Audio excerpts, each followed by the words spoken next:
Hi guys. So good morning అందరికీ. చూడండి, ఈరోజు పొద్దున్నే మమ్మీ డాడీ అందరూ అంటే అందరు కాదు, మేము ముగ్గురం చేనుకి. మమ్మీ డాడీ నాకంటే ఫస్ట్ ఆఫ్ ఆల్ ఫస్టే వచ్చిండు. సో నేను వాళ్ళకి టిఫిన్ తీసుకొచ్చాను అనమాట. ముగ్గురం కలిసి తిన్నాం. సో టిఫిన్ బాక్స్ అక్కడ పెట్టేసిన.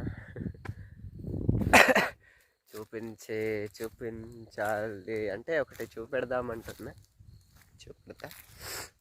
సో ఫస్ట్ ఆఫ్ ఆల్ అయితే నన్ను ఫాలో చేయండి, అంటే నా ఇన్స్టాగ్రామ్ని ఫాలో కండి. నాకు కూడా కొంతమంది ఫాలోవర్స్ ఉంటారు. Support me. అండ్ సో ఇప్పటికైతే మామిడి చెట్టు కింద ఉన్నా. సో 2 మామిడి చెట్లు, అది కనిపిస్తుంది కదా బ్యాక్లో, అదొకటి. అండ్ అక్కడ ఒకటి, 2 మామిడి చెట్లు ఉన్నాయి. బట్ ఇక్కడ అంటే నా వెనుకలో ఉన్నది పెద్ద పెద్దవి కాస్తుంది, అదేమో చిన్నవి కాస్తుంది అన్నట్టు. సో ఇప్పుడు ఈ మామిడి చెట్లకు కాయలు ఎట్లా కాసినాయి, ఎన్ని కాసినాయి అనేది చూపెడతారండి. సో ఇదిగో చూడండి, కాయలు ఈ విధంగా ఉన్నాయన్నమాట. చాలా బుజ్జిగా ముద్దు ఉన్నాయి కదా. సో చూడడానికి చాలా చాలా ముచ్చటగా ఉన్నాయి కాయలండి. ఇవి మా చెట్లు అయితే కావు, ఈ చేనోళ్ళ చెట్లు. మా చెట్లు అనుకున్నారు మీరు, కావండి. సో ఇట్లా అంటే ఇవి పెద్దగా అయినప్పుడేమో తినడానికి బాగోదు, ఇవి పుల్లగా ఉంటాయి అన్నట్టు. ఎవరేమనరు ఈ కాయలు, అంటే ఎవరికి తినాలనిపిస్తే వాళ్ళు వచ్చి తినిపోతారు అనమాట. ఇంత పెద్ద చెట్లు ఉన్నాయి కానీ.